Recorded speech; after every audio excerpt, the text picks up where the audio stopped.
Welcome to the AEN Stories channel. I keep a sermon notebook in the glove compartment, right next to the napkins and the tire pressure gauge. Ideas tend to arrive at stoplights, and God knows Nashville traffic is rich soil for parables about patience.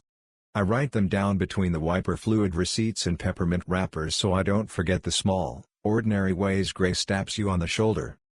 My name is Pastor Luke Hayes. I'm 45 years old, married the church before I married anyone else, and I lead Cedar Ridge Community Chapel, a white steeple, red brick hybrid of hymnals and coffee that sits like a friendly punctuation mark on the edge of town. If you've ever driven past on a weeknight and wondered why the parking lot is full, it's because the Wednesday pantry line wraps around twice and the youth group believes dodgeball is a spiritual gift. I didn't grow up imagining a pulpit. I grew up imagining second base at Greer Stadium. But somewhere between my mother's stubborn prayers and a summer missions trip that put calluses on my heart, I felt that peculiar tug. I said yes. I've been saying yes ever since. You say yes to hospital rooms at 2 a.m. and to biscuits on porches at 10 a.m. You say yes to a 1978 church van that smells like crayons and revival.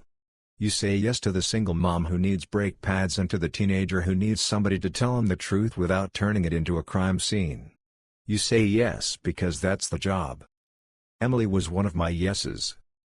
We met at a volunteer training at the shelter we partner with, the one on Jefferson where the coffee is strong and the chairs wobble in testimony. She wore a red scarf that made the whole room seem to be paying attention. She introduced herself as if we'd been waiting to meet. "I'm Emily," she said, shaking my hand like a promise. "I make lists and soup." We dated like adults who know the rent is due. Church picnics, food drives, late-night phone calls where you can hear the other person smiling. She loved that I loved people. I loved that she loved organizing people who loved people. We got married on a Saturday that needed no filter. The reception was pecan pie, Baptist dancing, and a softball game that ended with the youth pastor sliding into first and scuffing his wedding ring. I believed, truly, that Emily was a blessing I could point to from the pulpit without anyone rolling their eyes. And for a good while, she was.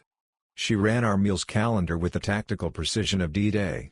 She could turn a sloppy Joe fundraiser into a black tie miracle. She was the first to spot a child who'd outgrown his shoes and the second to quietly put a new pair in the mother's trunk. Somewhere around our 7th year, the tone changed. You can love someone and still notice their keys scratch your table every time they toss them down. Emily started tossing her keys with commentary. "You know what the average tech manager makes?" she asked one Tuesday as I balanced the pantry ledger at our kitchen table. I saw her post. 6 figures. And they don't even have to comfort the grieving. "Some of them do," I said. "Just not professionally." She pinched the bridge of her nose. "Luke, you are wonderful, but we cannot bankroll the town. Ministry is not a business plan. You are a wise man who insists on being poor." I made a joke about how Jesus had handled the family income pretty well with 2 fish and 5 loaves, but the laugh didn't land. Humor is a paper airplane, it goes where the air lets it. Her comments turned into counsel, and counsel turned into critiques. At parties she would introduce me with a smile that sounded like a doorbell. "This is my husband, Luke. He's a pastor." So yes, we're on a budget. Half the time folks laughed with her. The other half, they looked at their shoes. I got good at looking at their shoes too. The day the bottom dropped out, it did so with a seatbelt click. It was a humid Thursday, the kind where summer sits on your shoulders like a hot dog vendor. I just finished a hospital visit. Brother Wallace had told me 3 jokes about nurses' shoes and then asked if I thought heaven had a lawn he could mow. I left the ICU with a full heart and an empty coffee cup. On the way back to the church, I noticed a car pulled behind the ball fields at Shelby Park, half hidden under the tender shade where teenagers think adults can't see them. The car was familiar. Emily's Camry is the color of rain when it changes its mind. I recognized the dent by the back left taillight from her brush with the grocery cart corral. I pulled in alongside and knocked on the window with the pastoral knock I use at parsonage doors. No answer. I knocked again. The passenger window rolled down an inch, enough for a hush to slide out. "Luke?" Emily's voice, in a register I didn't own. "What are you?" The driver leaned over, startled into my light. I know his face from news conferences and campaign flyers. City Prosecutor Colin Mercer. Square jaw, square tie. A man whose handshake has a press release. He smiled an apology you could buy in a store. "Pastor," he said, as if greeting me in a receiving line. "We were just discussing community initiatives." "In a car," I said. "At the park." Emily's hair was a halo you could trip over. "Luke," she said, and there it was, the tone of a director stopping a high school play. "Do not make a scene. If you love your people, if you care about the church, you will keep walking. You start something here, you will burn it all down." She had a point. Scandals have a way of acting like gasoline. But there are moments when truth holds your jaw and says, gently, "Open wide." "I'm not here to light a match," I said, looking at the space between them. "I'm here to say I see you." I walked back to my truck and sat for a long minute with my forehead on the steering wheel. "I am not ashamed to tell you," I cried. "Not because a man must keep every fluid for himself, but because grief needs exits." Somewhere in the distance a baseball team cheered for a double in the gap. Life kept doing what it does. I wish I could report that I handled the next few days like a psalmist. I did not. I sulked like Jonah, only without a vine for shade. I preached that Sunday like a man trying to swallow gravel. A few folks hugged me a second too long. A few looked at Emily the way you look at a stove you've just remembered is on. She stayed 3 inches from my elbow everywhere we went, which is how people perform solidarity. At home, the tone turned press room crisp. "Listen to me," Emily said in our kitchen, her hand on the counter as if bracing herself against the truth's gravity. "You tell anyone, you will split this church. Donors will pull out. Programs will collapse. The pantry will close. The shelter will cut beds. It will be your sermon that did it." "I'm not the one in a car," I said, soft as a teabag. "Grow up," she said, and there was no love in it. "You want to be holy or helpful? Helpful people keep their mouths shut." That night I lay awake and counted the ceiling bumps like they were members of my flock. There is a verse that says, "Be wise as serpents and harmless as doves." I wondered if I was too dope for my own good. I asked the ceiling if God ever grows tired of watching us find new ways to misunderstand love. On Monday morning, I did what I know how to do. I prayed. Not the dramatic kind, just the steady kind, coffee in one hand and a list in the other. "Lord," I said, "I am not asking you to smite anyone. I am asking you to help me not become a doormat with a Bible verse on it. Give me clarity. Give me courage. Give me something to do besides pace." What he gave me was a pen and a spine. I started documenting. We live in a world that believes receipts more than sermons.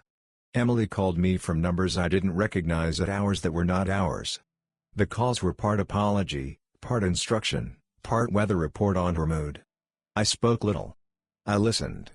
Tennessee is a one-party consent state for a recording. I consented. I recorded. I kept a log, dates, times, themes. Twice she said Colin's name like a man says amen too soon. Twice she referenced reallocating funds for his campaign from people who think they're giving to God. That line put ice in my wrists. We pride ourselves at Cedar Ridge on keeping clean books. Every dollar in the plate goes where we say it will. If there's a surplus, it buys socks and soup. The idea that a city lawyer might be dipping an unwashed hand into the file under the name of the Almighty? That will turn a gentle pastor into a farmer with a field to burn. I made another list, this one with a single item: talk to someone who doesn't care if people like him. Enter, Nashville Tribune. There's a reporter there named Mark Ellison who grew up 2 counties over and's been writing about this city long enough to have his own pew in council chambers. He's fair. He's thorough. He once published an entire series about potholes that managed to be gripping. He's also one of those men who eats his sandwich slowly, which is how you know he is patient with the truth. I called his office and left the sort of message that does not belong on voicemail. He called back with a "Pastor, you got 5 minutes?" That sounded like a blessing and a dare. We met in a diner where the waitress calls everybody sweetheart even when she's mad at you. "I am not a man who likes to gossip," I said after the coffee arrived. But I am a man who has to speak up when the wolves come in through the side door." He listened the way a good deacon listens, eyes steady, pen steady, heart steady. I laid out the basics and then, because facts are friends, slid a folder across the table. Phone logs. Transcripts. A sheet where I'd summarize the references to donations and campaigns and how those two nouns had wandered arm in arm where they were not allowed. Mark did that journalist thing where his eyebrows say "oh my" while his mouth says "I see." He asked me if I was ready for the cost. "People love their myths," he said. "You break one, they might think you're breaking their faith." "I'm not here to break the church," I said. "I'm here to keep it from being used as a laundromat." Over the next 2 weeks, he did what reporters do when they mean it. He called, he checked, he filed open records requests that landed on desks like Conscience. He found a shell committee tied to the prosecutor's run for circuit judge and a pattern of micro-donations from accounts that looked like church auxiliaries. He found a woman in accounts payable who burst into tears when he asked about a check cut from our benevolence fund to something called Community Advancement Coalition, which turned out to be a P.O. box and a logo. Emily, for her part, assumed my cowardice. She breezed through our kitchen with a bag on her shoulder and a line on her lips. "I'm staying with my sister for a while," she said, kissing the air. "You compose yourself. We can revisit in the fall." "Okay," I said, because sometimes the only brave thing is not to act brave. Be safe. The morning the piece ran, the sky was the kind of blue you see at baseball fields and baptisms. The Tribune put it above the fold in the tone they use when they'd rather not. Prosecutor linked to misuse of church donations, source claims affair with pastor's wife. The subhead did the polite work of saving us from ourselves, funds intended for social services tied to political committee, parties deny wrongdoing. Denials arrived at the speed of light. Statements were issued. Baseless. Vindictive. Political smearing. My favorite line was how Colin said he met with a variety of faith leaders to discuss community coordination, which was an impressive thing to call a Camry. Emily texted me 11 words, "You have destroyed everything. I hope the shelter beds comfort you." Then she stopped texting altogether. The phones at the church rang like an organ with a toddler at the bench. Some calls were ugly. "How dare you air our laundry," a gentleman from the second pew said, forgetting it was not actually our laundry. Most calls were from ordinary people who have learned to breathe through their nose when other folks panic. "Pastor," someone's grandmother said, "when a rat nest is in the pantry, you can't bake it into the cupcakes." At 5 p.m., the county attorney's office released a statement that they had opened an internal review into allegations of fiscal impropriety in an associate's campaign sphere. At 8 p.m., the district attorney announced that Colin was placed on administrative leave. By Friday, he had resigned with the famous line that begins, "For the good of my family."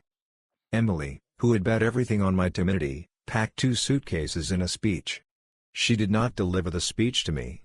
She posted it online, a 7-minute declaration of how small towns stifle women and how pastors are addicted to martyrdom, which, if true, I'd advise against as a diet. She said she was going to Atlanta to heal and create. Sometimes people mistake elsewhere for new. On Sunday, I stepped into our pulpit and told the truth. Not the scandal truth, the human truth. I told my people I had been humiliated. I told them I had been tempted to hide. I told them I had asked God if we could please be done with the part of the Bible where prophets point at kings and get run out of town. I told them a church is not a brand or a personality, it is a body. And if the hand is stealing from the foot, we will tackle our own limb to keep the whole from going bad. Then I did the thing I should have done on Thursday in the park. I asked forgiveness. Not for exposing wrongdoing, but for waiting as long as I did. For wanting so badly to be liked that I sat on truth like it was an egg that might hatch into something easier. We took communion. Folks lined up, and I said the words to every person the way I do when the elements are heavy and the tray wobbles, "This is for you." Halfway through, a man pressed a folded check into my palm like a conspirator. "For the pantry," he whispered. A woman behind him slid a gift card stack like a deck of kindness. A teenager handed me a crumpled 20 and a note that said "I'm proud of you" and a doodle of an angry cat. That week, envelopes arrived from people I did not know. A retired couple in Ohio who watch our services online and take notes like they're auditing a class. A trucker from Arkansas who'd been through town once and remembered the coffee. A woman who wrote, "My husband was a deacon who stole. It broke us. It healed us." Build something honest in his memory. We kept a ledger. We put every extra dollar into a separate account with an oversight team that could jail me if I sneezed wrong. When the number hit an amount that made me sit down, we did a loud, quiet thing. We broke ground on a new wing for the shelter. The architect wore a hard hat that looked like hope. Brother Wallace stood in his hospital socks and prayed like a man who had just mowed heaven's lawn. The kids from the youth group signed the first beam in Sharpie and wrote Bible verses backwards so they'd be read by angels.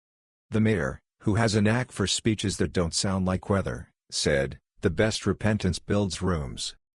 We named it the Luke Wing without asking me, which I tried to veto and lost. The board compromised by putting a plaque in the lobby that reads, "Built by the community after a hard truth." That's all I ever wanted on any stone, some version of "we told the truth and then we built a place to put it." From time to time, folks ask what I'd say to Emily if she walked through those doors today. I'd say welcome, because that's our brand, whether we like it or not. I'd say sit, you look tired. I'd say I won't let you lie here, because that's not love. I would not ask for an apology, because I am not owed one to keep doing the work I said yes to. I would ask her if she wants soup. We always have soup. As for Colin, I saw him months later, at a gas station off I-65, halfway between the past and wherever he was going. He nodded. I nodded back. There's a version of our conversation where we say, "We failed different things," and another where we say, "We failed the same thing." We didn't talk. Sometimes the kindest sentence is the one you don't try to write. Life settled in around the new shape. I preached shorter, because a man who's walked through his own fire gets less interested in hearing himself. I wore the same pair of shoes to every wedding, because joy kept happening, and I refused to let scandal be the main character. The pantry line got shorter on Thursdays and longer on Fridays, which is how you know you're catching up. The shelter wing filled with beds and bookshelves and a staffer named Yolanda who's better at grace than anyone with a seminary degree. People say, kindly, "Pastor, I don't know how you survived." I say, truthfully, on Wednesdays, there's gumbo. Also prayer. Also friends who sneak groceries into your trunk.